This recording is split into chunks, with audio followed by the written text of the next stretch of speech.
Part of the Olympic legacy was renovation of Rio's dock area, during which sites related to the city's slave trading past were discovered. This tour tells of the brutality of that period. 2 million slaves landed here. Many died shortly afterwards and were buried in mass graves. Many Brazilians say racism, rooted in slavery, has not gone away and is not being addressed. Se você é negro, está saindo do alemão, normalmente você vai ser abordado, você vai ser... If you're a black man living in a favela, you're shown no respect by the police. Being a young black man in the ALAMAO, it's a daily struggle to survive. Each day of life is a celebration. Isso é diária, cada dia vivo é uma comemoração. We had to cut short filming in the poor neighbourhood of ALAMAO when we heard gunfire. We later learned that a policeman was killed and another wounded. 2 people who live in the area were also wounded, an almost daily occurrence.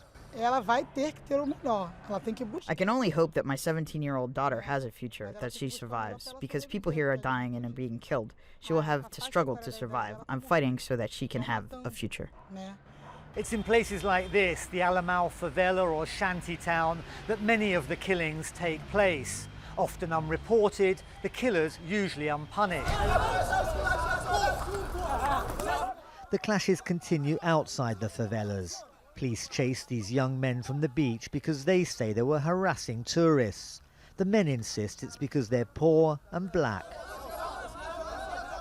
Police say they're defending themselves in their war on drug gangs. Amnesty International presented this 200,000 name petition to the Rio State Security Ministry, complaining that since 2009, police have killed nearly 3,000 people, most of them young black men. We cannot talk about public security policies, we cannot talk about preventive measures to reduce police killings if we don't address the issue of racism. Unfortunately, this is still a taboo and this is not openly discussed, but it should be.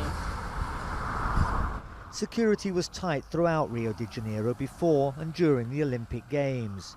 Visible, reassuring for all to see. But operations in the favelas were less open and were hardly reported. People here say they know what happened, but their voices are rarely heard. Schweimler, Jazeera, Rio de Janeiro.